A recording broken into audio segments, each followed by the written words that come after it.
Hi, I'm Steve Ghilarducci and this is Steve Howdegi. We're board members here at Trinta Park in San Mateo. Our position on the board is field maintenance, and we're here to discuss how to maintain the fields before each game. As Steve was saying, we're here to show you how to prep the field before the game, during the game, and after the game.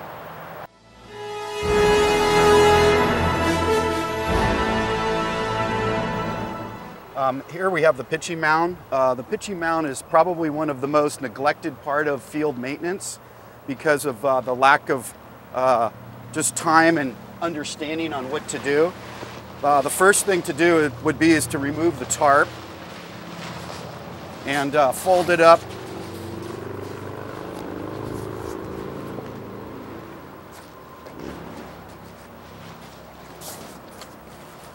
And then the tarp can go into the green box, which is our storage container. You basically need two tools to achieve this. In most situations, there's holes in front of the pitcher's mound due to the constant, digging in of the cleats. And in this case, we have a hole here where the foot steps and where the hole here, and then a hole here where the foot starts. So basically, it's just take some of the excess dirt that's around the pitcher's mount.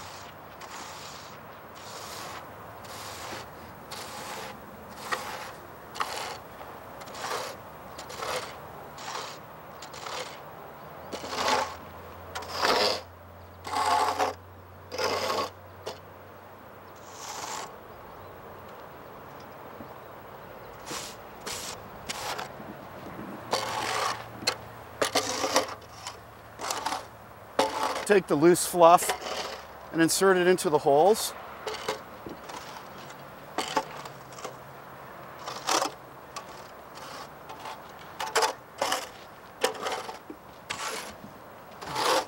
And with the tamper, just apply pressure on the dirt to compact it down.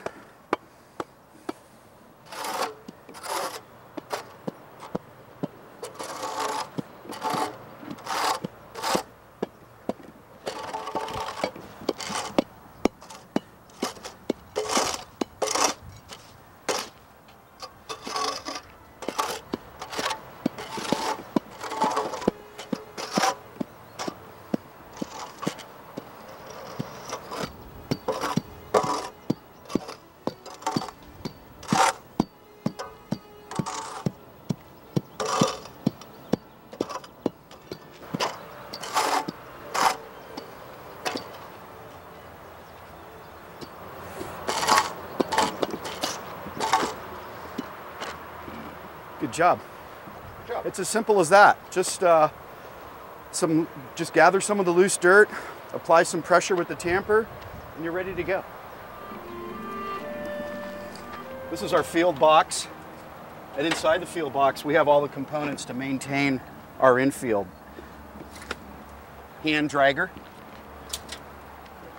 our bases, bag of chalk, our chalk machine, and our string line. Before we apply the chalk to the batter's box and the base lines, it's important to apply water to the dirt infield to minimize dust and to make it look great also.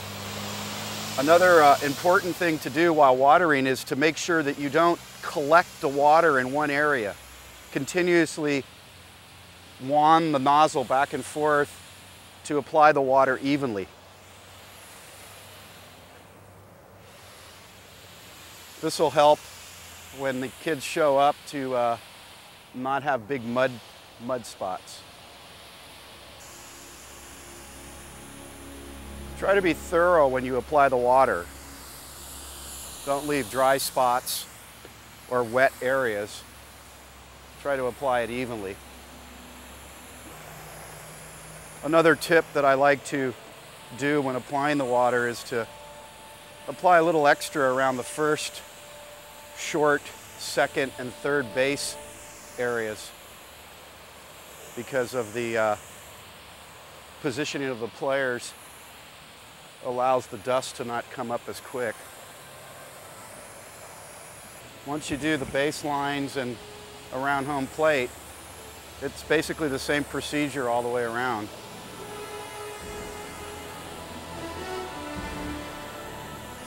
You always want to get a little farther back behind the batter's box too because of the umpire and the catcher.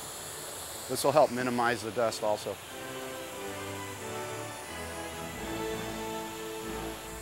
As you work your way out to the infield area, it's just as simple as just standing on the grass and just, you know, adjusting the nozzle. Again, try to avoid large collections of water.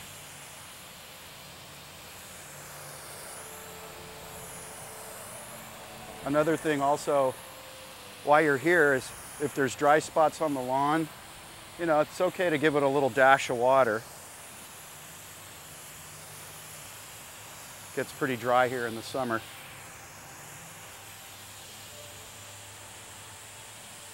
This is actually the relaxing part of the whole process of doing this infield preparation.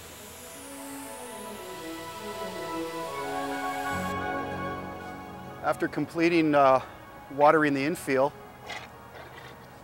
just you know, wind the hose up in a mannerly fashion. This way it'll make it easy for the next person to grab the hose and do his part in watering.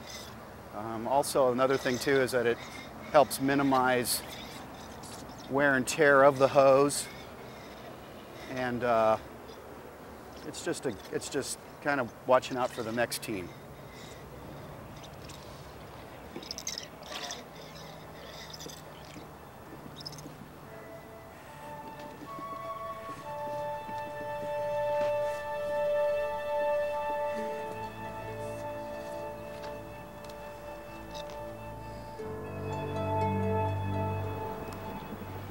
Once the watering of the field is complete, grab the chalker, a bag of chalk,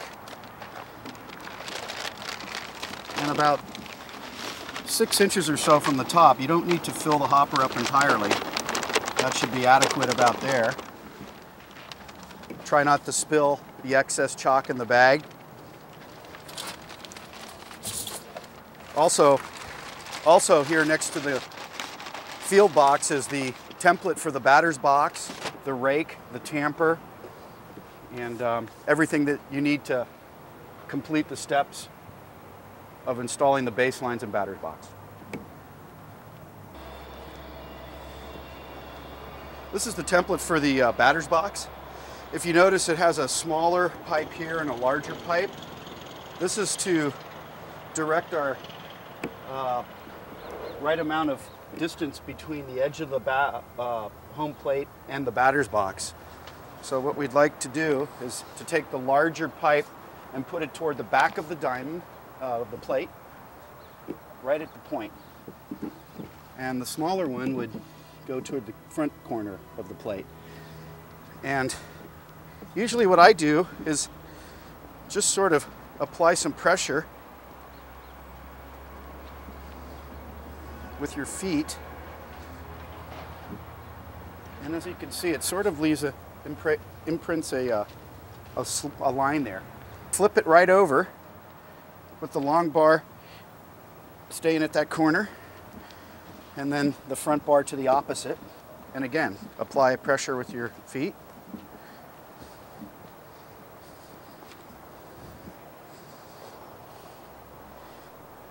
And there we go. We have the batter's box ready to go. The next step is to get the string line. On the end of the string line is a nail, and just at the back corner of the home plate you want to tap it in. Not a lot, just a little to hold it in place. And then Steve will take the string line down to the outfield grass.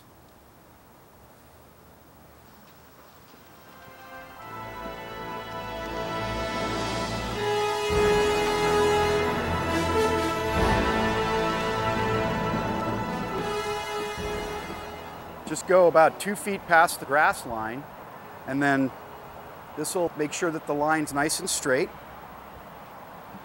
And it's very important too when we apply our chalk that we do not go into the grass area. We just stop it at the grass line and dirt. Once you finish with your string line, it's important to make sure that the line is parallel with the base line here, and that the other end of the string is in the center of the white line that's on the grass. This will enable you to get a nice straight line.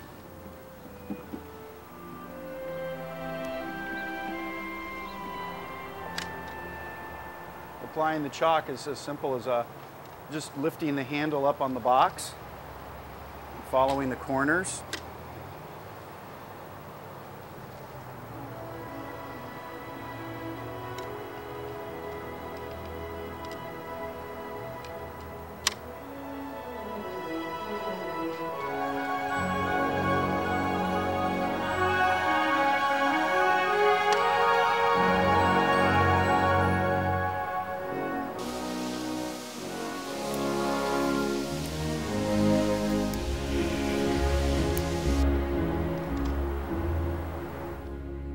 Sometimes what happens is when you're chalking, you're in a hurry, you might have a tendency to override the corner, and basically just sort of come over and make it a little straight.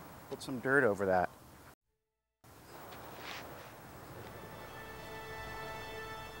And that gives it a little bit more cleaner, sharper look until you become real good with the chalker. You continue to get better as time goes on. Now our next step is to do the baseline. And what you want to do is start right at the batter's box and try to follow it as straight as you can, using the front bar of the chalker machine as an indicator right above the string line to help you keep it straight.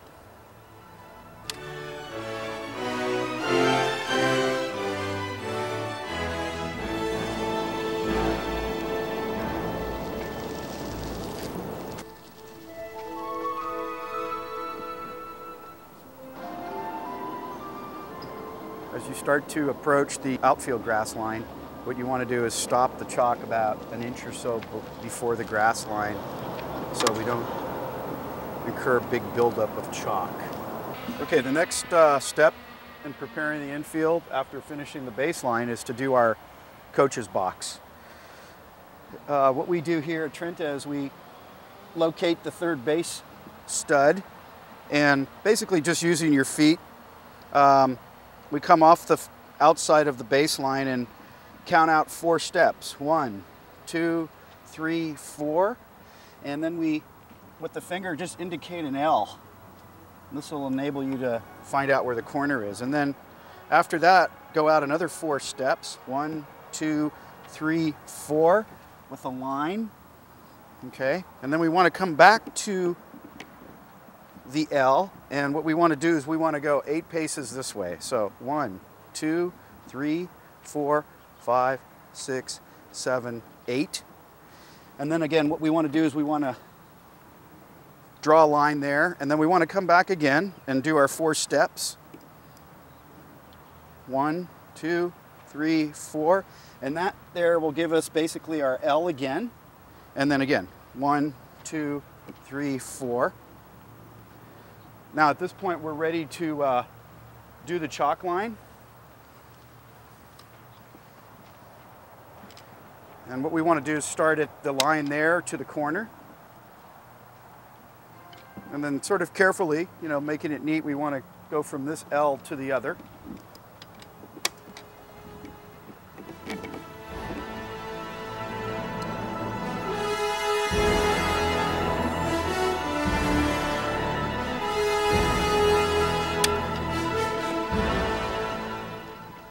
Again, completed to that line. That gives us our coach's box, our baseline, and our batter's box. Once you complete this side, we need to pick up the string, bring it all the way to the other grass in the outfield, and follow the same process here over there. Our next step in completing our infield is to come back over to the box and grab the bases out. If you notice on the bases, there's a hollow square pipe here that inserts over the studs that are in each of the bases, first, second, and third. Okay, what we want to do is in most cases the field will be drug and sometimes these studs are buried, and what you want to do is just grab your hand and clean out the area so the base sits flush on the dirt. Now, as I indicated before, we have the hollow pipe here that goes over the stud. Just take the base, set it down, base complete. So after you complete third base, second base, again, clean out the post area, install second, and once completed, the same at first.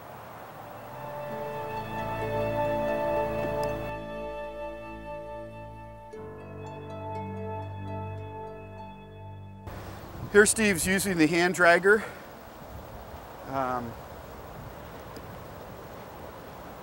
drag the field, start down the baseline to keep it, and roughly keep it about 6 inches from the edge of the grass to avoid buildup of the infield dirt.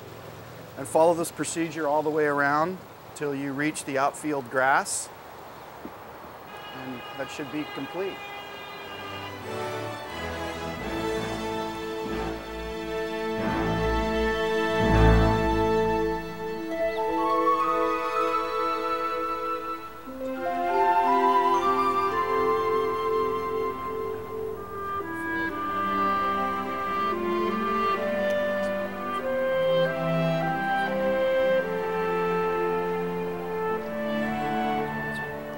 So basically that sums up our demonstration of prepping the fields. The same applies to the south field as the north field. And is there anything else, Steve? Yeah, as far as the dugouts go, you know, get the team involved and coaches and assistants. You know, pick up the garbage, wrappers, you know, make it neat for the next team that's going to arrive and get Throw the garbage away. Throw the garbage away. You know, if the garbage can's filled up too, you know, make an attempt to just bring it over to the blue debris box there in the alley and dump the garbage. You know, it just makes for a complete cleanup of the park. Clean atmosphere. Clean atmosphere, exactly. And you know, another thing too, you know, if anybody has any questions or suggestions for Steve and I, hey, we're here to help. You know, we're approachable. Feel free to ask us at any time. You know, we're all here as volunteers to try to make Trinta Park a great place. So go out and have a great season. Thanks a lot.